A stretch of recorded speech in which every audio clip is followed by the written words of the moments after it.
बहुत बहुत शुक्रिया आप सभी का। मैं आसिफ रशीद आपके साथ। होप सो सब ठीक ठाक खैरियत से होंगे, अच्छे से होंगे। पॉलिटिकल फ्रंट पर जो खबरें आप तक पहुंचती हैं वो तकरीबन हर हफ्ते हर दिन के साथ ताज़ा देखते हैं। चौधरी लाल सिंह वापस इस बार लोकसभा इंतखाबात में कॉन्टेस्ट करते हुए आपको नजर आएंगे, और दूसरी तरफ इंजीनियर रशीद, जिनको तकरीबन 5 साल मुकम्मल होने लगे हैं और पहले मेन स्ट्रीम पोलिटिकल लीडर थे, पहले किसी सियासी जमात के सरबराह या रुकन थे जिनकी कौमी तहकीकाती एजेंसी ने।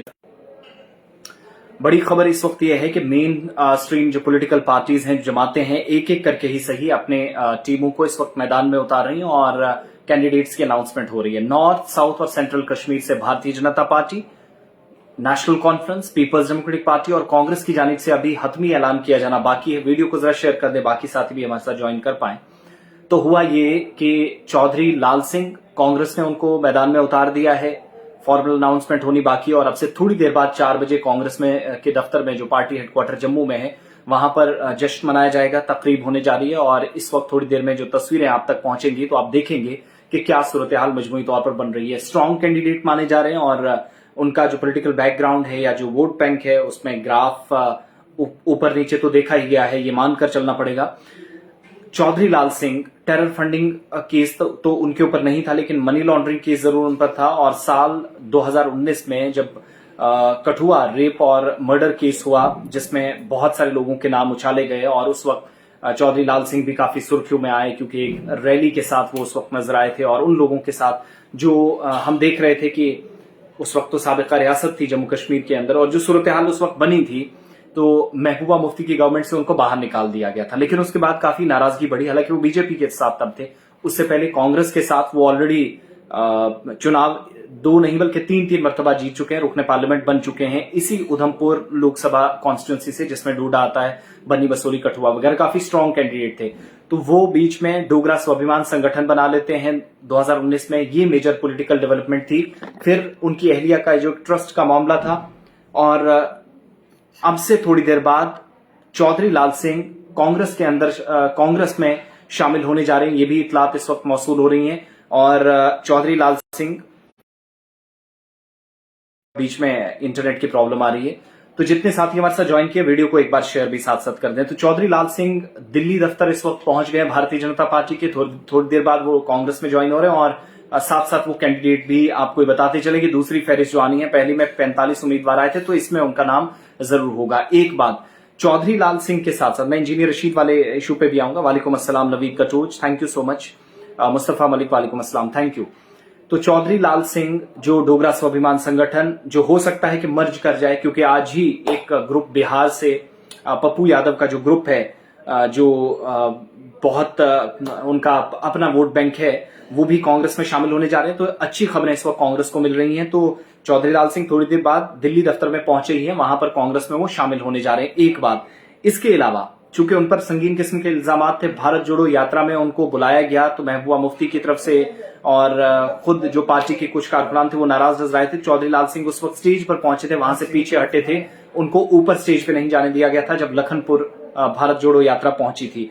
आज जाकर वो कांग्रेस में शामिल होने जा रहे हैं, इस पर सवाल तो उठेगा ही, लेकिन हो सकता है कि वापस मुश्किलात बढ़ेंगी। जबकि दूसरी तरफ आप इंजीनियर रशीद का नाम इस वक्त फिर से सुनेंगे, तिहाड़ जेल में है। मैंने शुरुआत में कहा, पहले मेन स्ट्रीम पॉलिटिकल लीडर थे जिनकी गिरफ्तारी कौमी तहकीकाती एजेंसी ने 2019 में की थी। जितने भी पॉलिटिकल प्रिजनर्स थे, जितने लोग जेलों में बंद थे, नौजवान थे, वो सारे मामला हल करके उन नौजवानों को बाहर आने का, पॉलिटिकल प्रिजनर्स को छोड़ा जाए, ये मुतालबात रख रहे थे, लेकिन अचानक से उनको उठाकर बंद कर दिया गया। इस वक्त तिहाड़ जेल में है।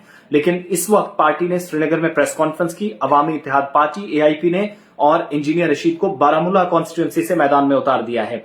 अब ये कवायद और जवाबित क्या कहते हैं, ये कानून की जानकारों से जरूर हम जानेंगे कि इसके सियासी मायने फिर क्या होंगे, नॉर्थ के अंदर क्या होने वाला। दूसरा, इंजीनियर रशीद तिहाड़ जेल के अंदर बैठकर जिन पर केस है, इलेक्शन कमीशन ऑफ इंडिया की गाइडलाइंस है, परसों की प्रेस कॉन्फ्रेंस में क्लियर किया गया कि जिन पर आपराधिक मामले हैं, स्टेट या रियासत या मुल्क मुखालिफ काम करने के इल्जाम हैं, उन लोगों को क्या इंतखाबात में उतरने की इजाजत होनी चाहिए या नहीं, इस पर भी जरूर, अगर मेरे साथ कोई वकील साहब जुड़े हैं तो जरूर बताइएगा क्या ये कदम सही है या गलत।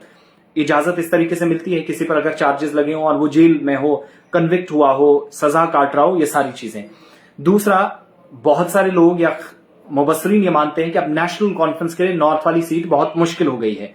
इंजीनियर रशीद के साथ वो जो इमोशनल टच लोगों का था वो तो रहेगा ही, फीलिंग्स काफी उनके साथ जुड़ी उनकी, या फिर उसके बाद चूंकि आवाज बुलंद करते थे, अब जेल से वो चुनाव जब लड़ेंगे या हो सकता है कि रिहा भी कर दिया जाए, तो ये भारतीय जनता पार्टी को इनडायरेक्टली इसका फायदा भी है। तीसरी तरफ थर्ड फ्रंट बनाने की तैयारियां, जिसमें आजाद और डेमोक्रेटिक प्रोग्रेसिव आजाद पार्टी की इस वक्त गठजोड़ जो है वो होने जा रहा है, बातचीत चल रही है, मुज़ाकरात आखिरी मराहिल में दाखिल हो चुके हैं, तो वहां से भी कोई हतमी ऐलान हो सकता है। तो नेशनल कॉन्फ्रेंस के लिए बहुत बड़ा challenge from south perspective as well, central Kashmir, north Kashmir, तो दो बड़े नाम आना है। इधर डॉक्टर जितेंद्र सिंह के लिए भी लगता है उतना आसान नहीं होगा जितना पिछली बार था। 2014 में गुलाम नबी आजाद उनके सामने थे, मुश्किल था। 19 में विक्रमादित्य सिंह थे तो उतना मुश्किल नहीं था जितना आजाद का था।